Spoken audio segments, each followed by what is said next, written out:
ஆனால் அவையெல்லாம் இன்றைய இளைஞர்கள் கருத்தை கவரும் வகையில் அமைந்ததுதான் கவிக்கோ அவர்கள் தமிழுக்கு இருக்கிற தனிச்சிறப்பு. முகமற்றவர்கள் என்று தொடங்குகிற தலைப்பின் கட்டுரை கேட்கிறார்கள்.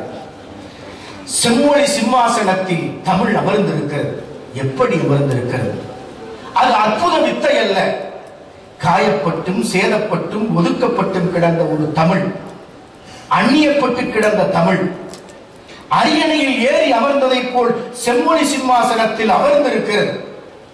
அமர்ந்த போது எழுந்த வினாக்கள். தமிழ் செம்மொழியானால் என்ன நன்மை? அது எங்களுக்கு சோறு போடுமா? இப்படி கேட்பவர்களுக்கு அவர் தருகிற பதில் அற்புதமான பதில். அமெரிக்காவில் ஒரு வான ஊர்தியில் பயணித்துக் கொண்டிருக்கிறார். அருகே ஒரு பெண்மணி. கவிஞர் கேட்கிறார், அந்த அம்மையார் தன் மகனுக்கு கிரேக்க மொழியை கற்றுத் தருவதாய் சொன்ன போது கேட்கிறார், நீங்கள் அமெரிக்காவில் வாழ்கிறீர்கள், உங்களுக்கு கிரேக்க மொழி எதற்கு தேவைப்படுகிறது என்று கேட்டபோது அந்த அம்மையார் சொன்னார், நான் கிரேக்கத்தை சார்ந்தவள், என் தாய்மொழியை என் மகன் தெரிந்திருக்க வேண்டும், அதற்காக அவனுக்கு நான் கிரேக்க மொழியை கற்றுத் தருகிறேன். அது மாத்திரமல்ல, நான் கிரேக்கத்திற்கு அவனை அழைத்துச் சென்று தாய்மண்ணை காட்டி இருக்கிறேன். வாழ்நாள் முழுவதும் அவன் தாய்மொழி உணர்வையும் தமிழ் தாய்மண் உணர்வையும் பெற வேண்டும் என்பதற்காகத்தான் நான் அதை செய்திருக்கிறேன், வயிற்றுக்காக அல்ல. இது ஒரு விசித்திரம் அல்ல என்று அந்த பெண்மணி சொல்வதை பதிவு செய்கிறார். ஆனால் நம் மண்ணில் என்ன நிகழ்கிறது? செம்மொழி ஆகிவிட்டால் அது சோறு போடுமா என்று கேட்டவர்களுக்கு சொல்கிறார், செம்மொழி என்று அறிவித்து விட்டால் வீடு வீடாய் வந்து சோற்று பொட்டலம் தர வேண்டுமா என்று கவிஞர் கேட்கிற எதிர்கேள்வியில் தான் நம் மொழி உணர்வு உயர்ந்து நிற்கிறது. தமிழர் அமெரிக்காவிற்கு செல்கிறார் கவிக்கோ அவர்கள். கேட்கப்படுகிற கேள்விகள், இதே கேள்வி கேட்கப்படுகிறது, தமிழ் சோறு போடுமா என்று. கவிஞர் சொல்கிறார், ஏன் சோறு போடாது? எனக்கே தமிழ்தானே சோறு போடுகிறது, அதனால் தானே நீங்கள் என்னை அழைத்திருக்கிறீர்கள், என் தமிழ்தானே உங்களை அழைத்திருக்கிறது.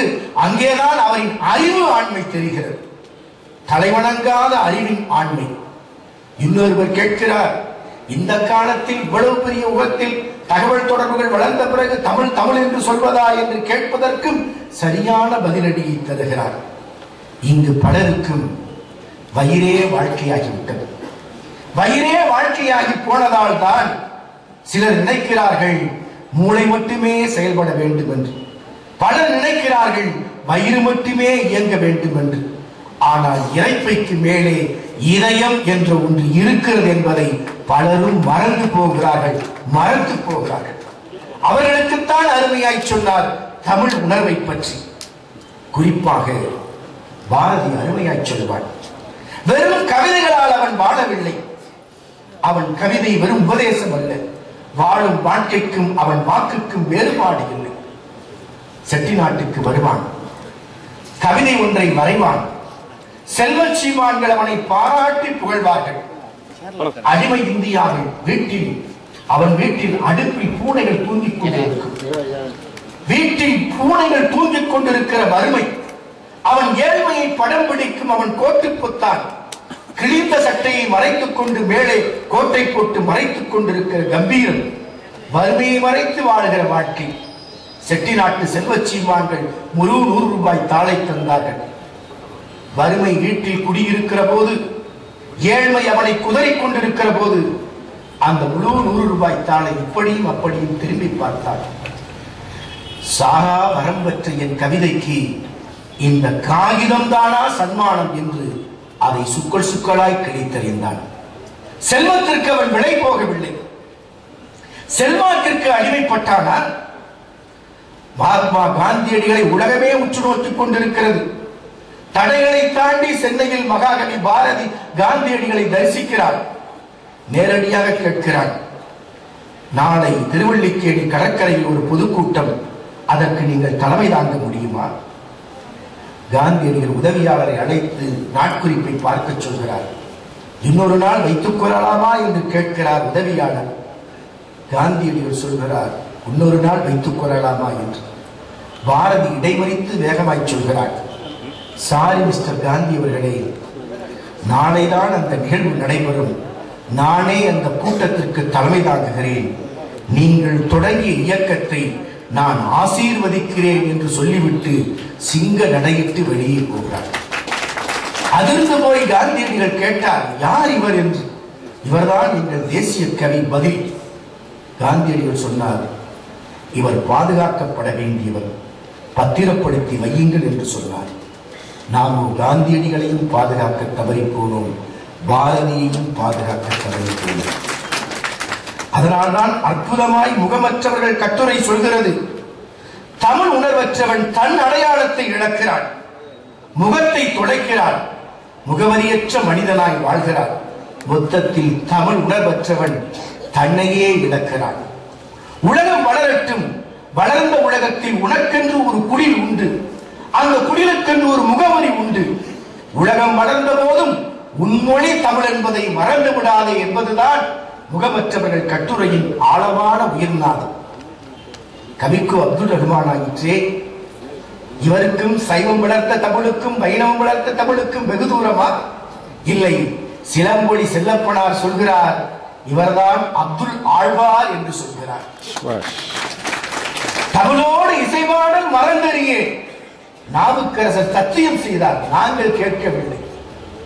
ஆணை நமதே, திருஞான சம்பந்த பெருமானின் ஆணை, அரசின் ஆணை அல்ல. இன்று அரசு தமிழில் அர்ச்சனை செய்யப்பட வேண்டும் என்று ஆணை இடுகிறது. ஆணை நமதே, எனதுரை தனதுரை சத்தியம் செய்கிறார் திருஞான சம்பந்தர். நான் சொல்வது என் வாக்கு அல்ல, தமிழ் வாக்கு, இறைவனின் வாக்கு என்று சொல்கிறார்.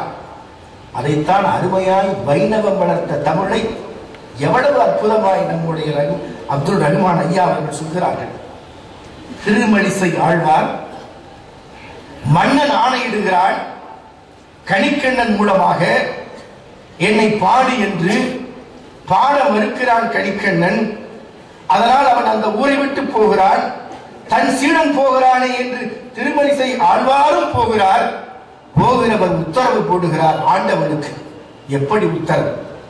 மன்னன் தன்னை நெருக்கடி செய்து கவிபாடு என்று சொல்ல போது ஆண்டவனை பாடுகிற வாயால் அரசனை பாட மாட்டேன் என்று சொல்லிவிட்டு திருமழிசை ஆழ்வார் சொல்கிறார், திருமழிசை ஆழ்வார், கணிக்கண்ணன் போகின்றான் காமரு பூங்கச்சி மணிவண்ணா, பெருமாளை பார்த்து நீ கிடக்க வேண்டாம், துணிவுடைய சென்னா புலவனும் செல்கின்றேன், நீயும் ஒன்றன் பைனாகப்பாய் சுருட்டிக்கொள். பெருமாளுக்கு பக்தன் இடுகிற ஆணை அல்ல. அங்கேதான் கவிக்கு அவர்கள் உயர்ந்து நிற்கிறார்கள். பெருமாளை உன் பாயை சுருட்டிக்கொள் என்றால் சுருட்டி எடுத்துக்கொண்டு புலவன் பின்னால் போகிறார். இல்லை, வந்து படுத்துக்கொள் என்றால் பெருமாள் வந்து படுத்துக் கொள்கிறார். இது பக்தனுக்காக படுக்கவில்லை, செம்மொழி புலவனுக்காக படுத்துக் கொண்டார் என்பதைத்தான் கவிக்கு அவர்கள் அற்புதமாய் சொல்கிறார்கள். மணிவாசகர் கரைந்து உருகுவார். யார் சதுரர் என்று கேட்பார். உலக வாழ்க்கையே லாப நட்டம் தான், வணிக நோக்கம் தான். மணிவாசகர் இறைவனை பார்த்து கேட்பது, உனக்கும் எனக்கும் உள்ள உறவில் யாருக்கு ஆதாயம்? நான் கடைக்கோடி ஆன்மா, பேரின்ப பெருவெள்ளத்தில் நீந்தி திளைக்கிறேன், நாயினும் கடையே, ஆனால் எனக்கு பேரின்ப பெருவெள்ளம் கிடைத்து விட்டது. நீ என்னிடம் எதை பெற்றாய்? ஆண்டவனை பார்த்து மணிவாசகர் கேட்கிற கேள்வி. ஆனால் இறைவன் எண்ணிக்கொள்வார், கடையூழி காலம் வரை இருக்கிறது, பிரளயம் தோன்ற இருக்கிறது. இன்றைய வார்த்தைகள் சொன்னால் சுனாமி எந்த நேரத்திலும் உலகத்தை சுருட்டலாம். அப்படி சுருட்டப்படுகிற போது, உலகமே தன்னை விட்டு அந்நியப்பட்ட போது, எல்லா உயிர்களும் இல்லாத நிலையில் தாய்மொழி தந்தைமொழி நான் தனியன் என்று தன் செம்பெருப்பாக இருக்கக்கூடிய தலைவி கூட தன்னை விட்டு பிரிந்த பிறகு இறைவனுக்கு இருக்கிற ஒற்றை துணை தமிழ்தான் என்பதை மணிவாசகர் சொல்வார். திருவாசகத்தை இறைவனே கைப்படி கொண்டு எடுத்துக்கொண்டு படித்துக் கொள்வாராம் தனிமை துணையை தீர்ப்பதற்கு. திருவாசகம் கிடைத்த பிறகு யாரெல்லாம் அதை ஓதுகிறார்களோ அவர்கள் இறைவன் திருவருள் இன்பத்தை எளிதாக பெறுவார்களா. ஒரு மணிவாசகரை ஆட்கொள்ள குதிரை சேவகனாய் வந்தார், கொற்றாளாய் வந்தார். அவர் பொன்மேனி புன்சுமந்து உலகத்தில் அத்தனை கோடி ஆன்மாக்களையும் ஈடேற்ற எத்தனை முறை மண் சுமப்பது, எத்தனை முறை புறப்படிப்படுவது. அதனால்தான் ஆன்மாவை ஈடேற்ற வேண்டியது ஆண்டவனின் கடமை. வகுப்பறையில் பயிலுகிற மாணவனை தேர வைப்பது ஆசிரியரின் கடமை. ஒரு ஆசிரியர் எப்படி மாணவனை தேர வைப்பாரோ அதை போல ஆன்மாவை ஈடேற்ற வேண்டிய ஆண்டவனின் கடமையை திருவாசகம் உலகத்திற்கு கிடைத்த பிறகு அந்த பணியை திருவாசகம் செய்து விடுகிறதாம். அதனால்தான் இறைவன் எண்ணிக்கொள்வாராம், மணிவாசகரின் உறவால் தனக்குத்தான் ஆதாயம். ஒரு மொழியால் அறிவை பெறலாம், ஒரு மொழியால் ஞானத்தை பெறலாம், ஒரு மொழியால் வீடு வேற்றை அடைய முடியுமா? அடைய முடியும் என்று நிரூபித்ததுதான் நம் மண்ணில் விளைந்த ஆன்மீக தமிழ் என்பதை நாம் மறுதளித்து விட முடியாது. அதைத்தான் மிகச் சிறப்பாக சொல்வார்கள், தமிழ் பேசினால் ஆயுள் கூடுகிறது, மாற்று மொழியை பேசுகிற போது ஆயுள் குறைகிறது. இதை வெறும் நம்பிக்கையால் சொல்லவில்லை, அறிவிழந்த நம்பிக்கையால் சொல்லவில்லை, உண்மையான அறிவியல் ஆதாரத்தோடு கவிக்கு அவர்கள் சொல்கிறார்கள், தமிழ் பேசுகிற போது மூச்சு குறைவாக பயன்படுகிறதா, மூச்சை அளந்து பார்க்கும் கருவினால். மாற்று மொழிகளை பேசுகிற போது மூச்சு அதிகமாக செலவழிக்கப்படுகிறதா. அதனால் தமிழ் அமிழ்தம் என்பதை, சாவா மருந்து என்பதை அறிவியல் பார்வையோடு கவிக்கு அவர்கள் நிரூபித்துத் தருகிறார்கள். எல்லோரும் தீண்டத்தகாதவர்கள் தான், எல்லோருக்கும் ஒத்த உறுப்புகள், ஒத்த செயல்பாடு, பிறகு ஏன் பாகுபாடு கேட்கிறார், சவுக்கால் அடித்து கேட்கிறார். நிதியமைச்சராக இருக்கிற சி சுப்பிரமணியனார் மேலை நாட்டின் பயணத்தின் போது நோபல் பரிசு பெற்ற விஞ்ஞானி பேராசிரியராக இருப்பவர் ஒரு அறையில் ஒரு மாலை நேரத்தில் சிகை அலங்கார பணி செய்கிறார். சிகை அலங்கார பணி செய்கிற போது அவரை பார்த்து சி சுப்பிரமணியன் கேட்கிறார், நீங்கள் தான் விஞ்ஞானி ஆயிற்று, இந்த வேலையை செய்யலாமா என்று. எனக்கு 1 மணி நேரம் என் வேலையில் மிச்சம் கிடைக்கிறது, அதனால் இந்த பணியை செய்கிறேன். இதில் ஒரு வருத்தமும் இல்லை, எந்த இரக்கமும் இல்லை, பாகுபாடும் இல்லை. நான் பொய் சொல்லவில்லை, களவாடவில்லை, அதற்குத்தான் நான் கவலைப்பட வேண்டும். ஒரு உழைப்பை செய்வதற்கு உழைப்பில் ஏற்றத்தாழ்வு இல்லை என்று அந்த நோபல் பரிசு பெற்ற விஞ்ஞானி சொல்கிறார். அதற்கு கவிஞர் விளக்கம் தருகிறார். விஞ்ஞானம் வளர்ந்த பிறகு நமக்கு நாமே அந்த தொழிலை செய்கிறோம். எல்லா பணிகளையும், நம் துணிகளை நாம் துவைக்கிறோம், நம் சிகையை நாம் அலங்கரிக்கிறோம். இப்படி எல்லா பணிகளையும் செய்கிற போது எந்த பணியை ஒருவர் மீது இடித்து சொன்னோமோ அந்த பணியை நாமே செய்கிற போது இதில் பேதமில்லாமல் போகிறது. அந்த பார்வையில் பார்த்தால் நாம் எல்லோரும் தீண்டத்தகாதவர்களே என்று சொல்கிறார். பூக்காலத்தில் காஷ்மீரத்தை சண்டையை சொல்கிறார். அழகுதான் அதற்கு ஆபத்தாய் போய்விட்டது என்று சொல்கிறார். காஷ்மீரத்து பண்டிட் நண்பனும் இஸ்லாமிய நண்பனும் கவிதையால் பேசுகிறார்கள். இஸ்லாமிய நண்பன் தன் இயக்கத்தை சொல்கிறார். தோழனுக்கு சொல்கிறார், காஷ்மீரத்து பண்டிட் தாய் ஒரு நாள் காணாமல் போன போது துக்கத்தோடு சொல்கிறார், உயிரின் உச்சத்தை வருடுகிற கவிதை. தோழனுக்கு சொல்கிறார், உன் அம்மா காணாமல் போய்விட்டார், நாம் இருவரும் சேர்ந்து சாப்பிடுகிற வெள்ளித்தட்டை எடுத்துக்கொண்டு போய்விட்டார். வெள்ளித்தட்டை எடுத்துக்கொண்டு போனது அவன் கவலை அல்ல, ஆனால் அவன் எனக்கு பயந்து போய்விட்டாளே என்பதுதான் என் கவலை என்று சொல்கிறார். எப்படி வடபுலத்தில், ஆனால் தமிழ் மண்ணிலேதான் இந்துக்களையும் இஸ்லாமியர்களையும் கிறிஸ்தவர்களையும் இணைக்கின்ற ஒரே வழி தமிழ் மொழி என்ற ஒன்று இருப்பதுதான் என்பதை அறிந்து நாம் பெருமைப்படுகிறோம். கபீர்தாசிடம் ஒருவர் துயரத்தோடு சொன்னார், ஒரு செல்வந்தர், இந்துக்களையும் இஸ்லாமியர்களையும் கிறிஸ்தவர்களையும் ஒன்று திரட்டுவதற்கு நான் ஏதேனும் செய்ய வேண்டுமே என்று அந்த செல்வந்தர் சொல்கிறார். நீ விரும்புவதை செய் என்கிறார் கபீர். முதலில் அவர் ஒரு தேவாலயத்தை கட்டுகிறார். தேவாலயத்திற்கு கிறிஸ்தவர்கள் மட்டுமே வந்தார்கள், இந்துக்களும் இஸ்லாமியர்களும் வரவில்லையே என்று வருத்தப்பட்டார். அடுத்து அந்த செல்வந்தர் ஒரு மசூதியை கட்டினார். அங்கு இஸ்லாமியர்கள் மட்டும் வந்தார்கள், இந்துக்களும் கிறிஸ்தவர்களும் வரவில்லை. இந்து கோயிலை எழுப்பினார். அங்கு இந்துக்கள் மட்டுமே வந்தார்கள், மற்றவர்கள் வரவில்லை. கபீரிடம் வருத்தத்தோடு செல்வந்தர் சொன்னார், நான் எல்லோரையும் ஒன்றிணைக்க பார்த்தேன், ஒருவர் வந்தால் மற்றவர்கள் வர மறுக்கிறார்களே. கோபமாய் சொன்னார் கபீர், நீ கழிப்பறை கட்டு, அங்கே எல்லோரும் வருவார்கள். மனித ஆன்மாவின் துடிப்பு, சமயம் எல்லா எல்லைகளையும் கடந்தது. அது மனிதத்தை மேம்படுத்துவதே என்பதுதான் கபிக்கு அவர்களின் எழுத்தின் தாகம். ஒரு ஜப்பானிய கதையை அருமையாய் சொல்வார், அகந்தையின் பசி என்று. அந்த கதை, ஒருவன் பணக்காரன் ஆக வேண்டும் என்று ஒரு ஏழை ஆசைப்படுகிறான், பணக்காரன் ஆகி விடுகிறான், கடவுளிடம் வேண்டுகிறது. அந்த மன்னன் ஊர்வலம் செல்கிற காட்சியை பணக்காரன் பார்க்கிறான். உடனே மன்னனாக வேண்டும் என்று ஆசைப்படுகிறான், மன்னனாகவும் ஆகிவிடுகிறான். மன்னன் ஆகிய பிறகு இவன் சூரியனை பார்க்கிறான். இதை போல் நாம் உச்சிவானில் இருக்க வேண்டும் என்று ஆசைப்படுகிறான், சூரியனாகவும் ஆகிவிடுகிறான். சூரியனை மறைத்து மேகம் வருவதை பார்க்கிறார். உடனே இவனுக்கு ஆசை தான் மேகமாக வேண்டும் என்று மேகமாகவும் மாறிவிடுகிறார். மேகம் மழை பொழிகிறது. கொட்டுகிற மழையில் ஒரு மண்ணில் இறுகி இருக்கிற பாறை மட்டும் மழையை எதிர்கொண்டு நிற்கிறது. இப்பொழுது தான் பாறையாக வேண்டும் என்று ஆசைப்படுகிறான். பாறையாகவும் ஆகிவிடுகிறான். ஆனால் இவன் இயல்பான வாழ்க்கையின் தொடக்கம் கல்லுடைக்கிற தொழிலாளி. இப்பொழுது இவன் பணக்காரனானான், மன்னனானான். நம்முடைய சிற்பி அவர்கள் சொன்னதை போல் மனிதனாகாமல் மன்னனானான், சூரியனானான், மழையானான், பாறையானான்.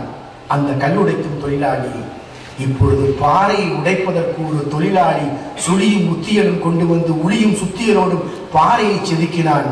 பாறையே காணாமல் போக செய்கிறானே, நான் அவனாக வேண்டும் என்று ஆசைப்பட்டான்.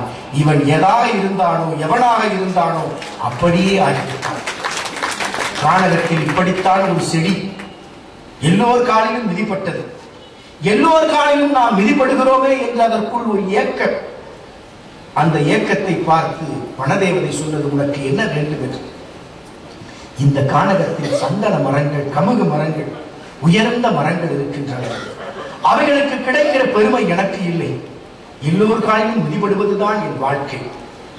உடனே வனதேவதை சொன்னது, உனக்கு என்ன வேண்டும் என்று. அந்த செடி சொன்னது, நான் காலில் மிதிப்படுகிறேன், உடம்பெல்லாம் முட்கள், இவைகளை மாற்று, தங்க இலைகளாக தா என்றது. தங்க இலைகள் அந்த செடிக்கு அமைந்தது. அன்றைக்குத்தான் பிரச்சனை வந்தது. தங்க இலைகள் அனைத்தும் தங்காத இலைகளாயிற்று. அனைவரும் ஒடித்து ஒடித்து உடம்பெல்லாம் காயும். தங்க இலைகள் கடவாடப்பட்டது. கண்ணீர் வெடித்தது வனதேவதையிடம். எனக்கு தங்க இலைகள் வேண்டாம், பிறகு என்ன வேண்டும்? பளபளக்கும் கண்ணாடி இலைகள் வேண்டும் என்றது.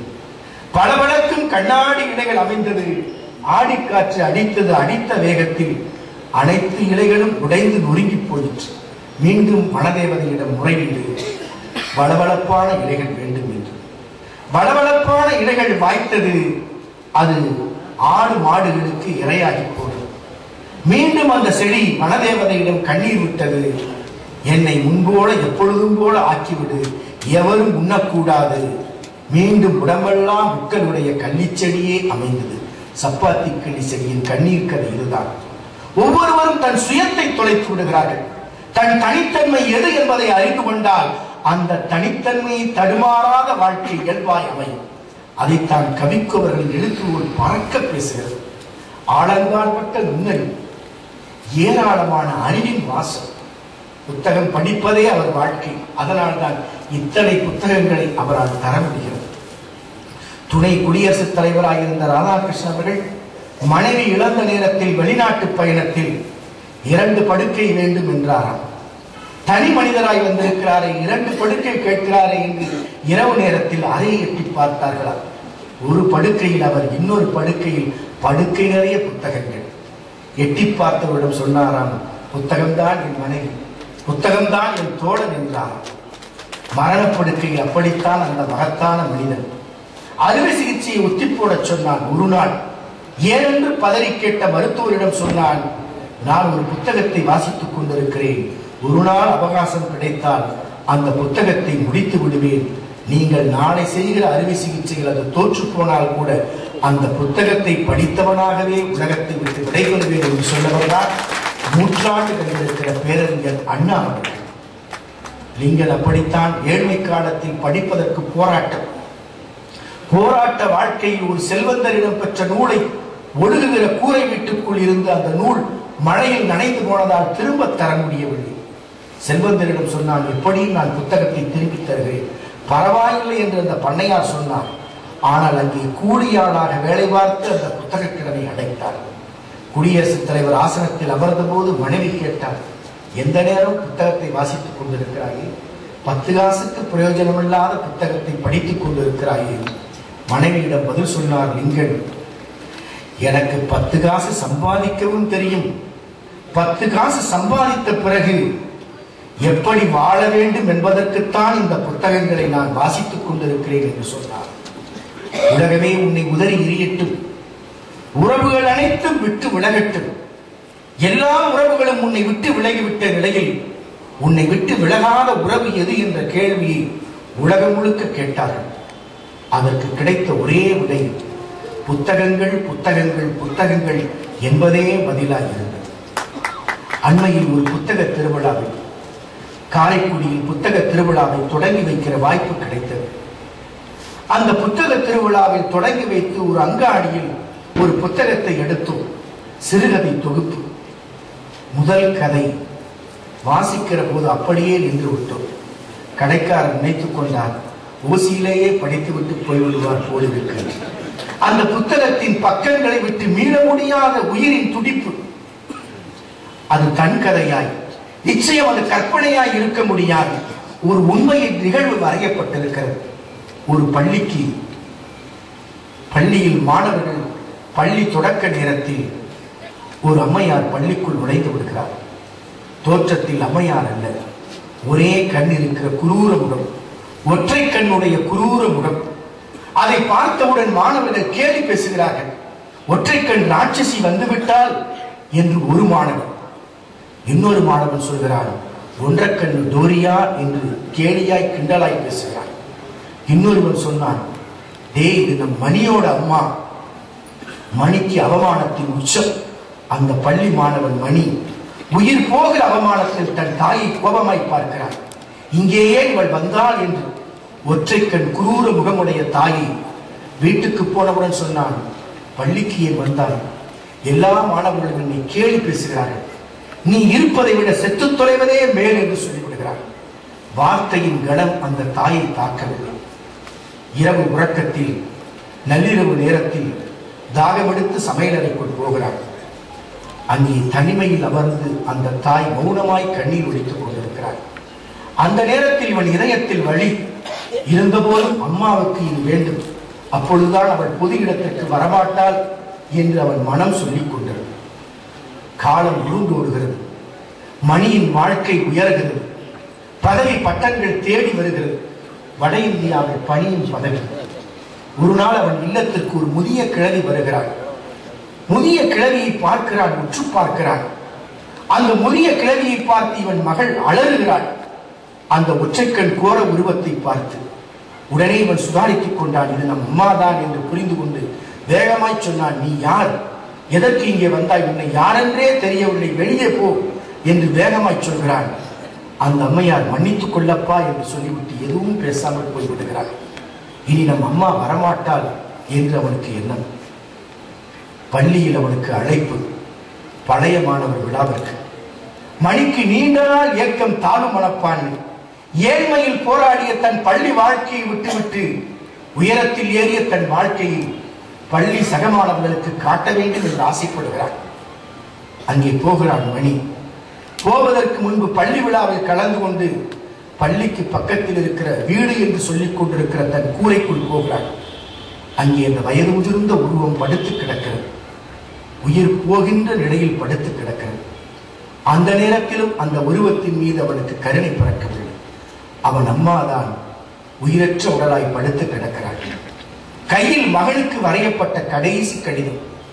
அந்த கடிதத்தில் அந்த தாய் எழுதுகிறாள், மகனே மணி, கண்ணே, என் கண்ணின் மணியை, நான் நீண்ட நாள் வாழ்ந்து விட்டேன்.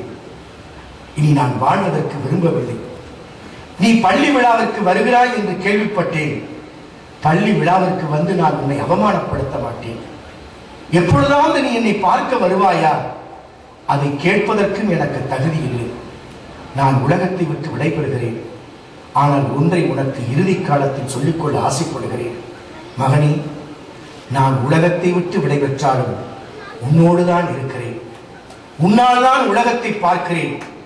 நீ இளம் குழந்தையாய் இருக்கிற போது ஒரு விபத்தில் உன் ஒற்றைக்கண் போய்விட்டது.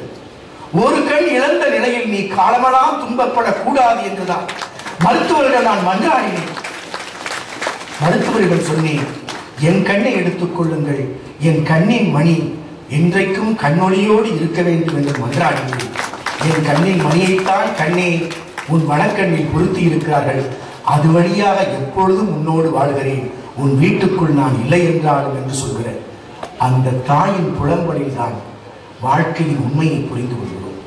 அதனால்தான் ஒரு பொன்மொழி சொன்னது, எங்கே உண்மையான போர் நடைபெறுகிறது, எது உண்மையான தைரியத்தின் போர்க்களம், எங்கே வீரமிக்க தாய்கள் இருக்கிறார்களோ அவர்களின் நெஞ்சம்தான் அப்படிப்பட்ட போர்க்களம் என்று சொல்கிறது. அதைத்தான் நாம் பார்க்கிறோம் பகத்சிங்கின் வாழ்க்கை. எதற்கு மஞ்சாதவன் தன் தாயை மரணத்திற்கு முன்பு சந்திக்கிறான். தாய் சொல்கிற கடைசி வார்த்தை இதுதான், மகனே, நீ மரணத்தை கண்டு கலங்காதே. நாட்டிற்காக நீ தரப்போவதை, உன் உயிரை தரப்போவதை எண்ணி நான் பெருமைப்படுகிறேன். இந்த பெற்ற வயிறு பெருமை கொள்கிறது. நீ அஞ்சாது மரணத்தை சந்தி என்று அன்னை சொன்ன அந்த துணிமிக்க வரிகள் தான். இதையெல்லாம் இங்கே குறிப்பிடுவதன் நோக்கம், கவிஞர் அவர்களின் பரந்துபட்ட பார்வையில் தமிழ் மொழி உணர்வையும் தாய்மொழி உணர்வையும், ஒற்றைக்கண்ணுடைய தாயை எப்படி அவன் புறக்கணித்தானோ அப்படி நாம் புறக்கணித்து விடக் கூடாது. தாய்மொழியையும் தாயையும் நாம் தாயை போல நேசிக்க வேண்டும் என்பதைத்தான் இங்கு நாம் குறிப்பிடுகிறோம். பரந்துபட்ட அந்த கட்டுரைகளின் தொகுப்பில் அற்புதமாய் அருளாளர்களை பற்றி காலம் கருதி நான் விரைவாகவே முடிக்கிறேன். மிக அற்புதமாக சொல்வார். சமய எல்லைக்கு அப்பால் திருக்கோட்டியூர் திருத்தலத்தின் திருமதி மேல் ஏறி நின்று கொண்டு ஒரு பெருந்தகையாளன் எல்லா மக்களுக்கும் மந்திரத்தை மாறி வழங்குவான். சொல்லக்கூடாதவர்களுக்கு மந்திரத்தை சொல்லிவிட்டாயே, கேட்கக்கூடாத பாவிகள் இந்த மந்திரத்தை கேட்டு விட்டார்களே, இதனால் நீ நரகத்திற்கு போவா என்று அவருடைய குருநாதர் சொல்கிறார். வேகமாய் சொல்கிறான். 18 முறை நடையாய் நடந்த அந்த மந்திர உபதேசத்தை பெற்றவன் சொல்கிறான், இந்த மந்திரத்தை கேட்கிற கோடானு கோடி பேர் எங்கே போவார்கள் என்று எதிர்கேள்வி கேட்கிறார். அந்த கோடானு கோடி பேர் வைகுண்டத்திற்கு போவார்கள் என்று குருநாதர் சொல்கிறார். கோடானு கோடி பேருக்கு வைகுண்டத்தின் வாசல் கதவை திறந்து விட்டதற்காக நான் ஒருவன் நரகத்திற்கு போனால் பரவாயில்லை என்று புரட்சி முத்த ராமானுஜர் சொல்கிறார். அன்னை தெரசாவின் வாழ்க்கையை சொல்கிறார். அற்புதமாய் கடவுள் சொர்க்கத்தை பரிசாய் தருகிறார். அம்மையார் முது படைப்பில் வலிமை வாய்ந்தது எது என்று பூமி பரப்பை பார்த்து வியந்து கேட்பார்கள். அப்படி அவர்கள் கேட்டுக்கொண்டிருக்கிற போதே பூமி அதிர்ச்சி அடையும். அதிர்ச்சி அடைகிற பூமியின் மீது இறைவன் பாறைகளை வைப்பார். பறக்கிற காகிதம் கனமான பொருள் வைக்கப்பட்டு அசைவற்று நிற்பதைப் போல அந்த பூமியின் அதிர்வுகள் அடங்கும். இறைத்துதர்கள் கேட்பார்கள், உன்னுடைய படைப்பில் இந்த பாறைகள் தான் வலிமை வாய்ந்ததா? இறைவன் சொல்வார், பாறைகளை செதுக்குகிற இரும்பு இருக்கிறதே என்று சொல்வார். இரும்புதான் உன் படைப்பில் வலிமை வாய்ந்ததா என்று இறைத்துதர்கள் கேட்பார்கள். இறைவன் சொல்வார், இரும்பை உருக்குகிற நெருப்பு இருக்கிறதே என்று சொல்வார். நெருப்புத்தான் உன் படைப்பில் வலிமை வாய்ந்ததா என்று இறைவனிடம் கேட்பார்கள் இறைத்துதர்கள்.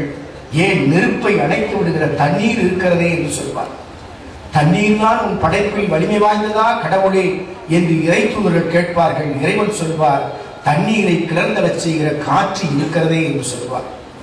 காற்றுத்தான் உன் படைப்பில் வலிமை வாய்ந்ததா கடவுளே என்று கேட்பார்கள். இறைவன் அவர்கள் அப்படி கேட்கிற போதே வேகமாய் சொல்வார், எனது படைப்பில் எது வலிமை வாய்ந்தது? எனது படைப்பில் எவர் துன்பப்பட்டவர்களை, துயரப்பட்டவர்களை தாமே நேரில் தேடி ஓடிச் சென்று வலதுகை கொடுப்பதை இடதுகை அறியாது உதவுகின்றார்களோ அவர்தான் என் படைப்பில் வலிமை வாய்ந்தவர் என்று சொல்வார். அந்த வலிமை தான் வலுப்பட வேண்டும். இயற்கையின் கோர தாண்டவும் அதைத்தான் நமக்கு போதித்தது. சுனாமி இந்த மண்ணில் தாக்கிய தாக்குதலில் மனிதனுக்கு போதித்த போதனை அதுதான். வேளாங்கண்ணி தேவாலயத்தின் வாயிலை தாக்கியது, நாகூர் தர்காவின் வாயிலை தாக்கியது, வேளானந்தர் பாறையையும் தாக்கியது, எல்லா மனிதர்களையும் அள்ளிச் சென்றது. அந்த கோர தாண்டவம் நிகழ்த்திய போதனை இதுதான். மனிதர்களே மனிதர்களே, மரணத்திற்கு இந்து இல்லை, மரணத்திற்கு இஸ்லாமியர் இல்லை, மரணத்திற்கு கிறிஸ்தவர் இல்லை. மரணம் எப்படி சகலருக்கும் பொதுமையோ அதை போல நீ வாழும் காலத்தில் பொதுமையாய் வாழ்ந்து காட்டு என்றுதான் போதித்து விட்டு சென்றிருக்கிறது. இந்த நிலைப்பாட்டைத்தான் இன்றைக்கு தன் கவிதை உலகில் அற்புதமாய் புறநானூற்று கவிதையும் சங்க இலக்கியமும் புதுமை பேணாமாய் வருகிறது. எங்கேனும் கவி திருட்டு நடந்தால், கருத்து திருட்டு நடந்தால் ஆழமாய் கண்டறிகிற திறமை நம் கவிக்கோவர்களுக்கு மட்டுமே உண்டு. ஒரு தலைவனும் தலைவியும் பாடுகிற காதல் வரி பாட்டு, தன் உயிர் பிரிவதை பார்த்தவர் இல்லை, என் உயிர் பிரிவதை பார்த்து நின்றேன் என்ற ஒரு பாடல் வரியை இந்தி மொழி கவிஞரிடமிருந்து தமிழ் கவிஞர் எடுத்து கையாளுகிறார். அதை கண்டுபிடித்தவர் கவிக்கோவர்கள் தான். ஹிந்தி கவிஞரிடமிருந்து எங்கே இந்த கவிதையின் ஊற்றி இருந்தது என்று ஆழமான அவரது கவிப்புறனால் மொழித்திறனால் ஆலங்கால் பட்ட நுண்ணறிவால் கண்டுபிடிக்கிறார். அது கசல் கவிஞன் சா அதியினுடைய கவிதை என்று. கசல் கவிஞன் சா அதியினுடைய சிந்தனையும் நச்சினார்க்கினியர் மேற்கொள்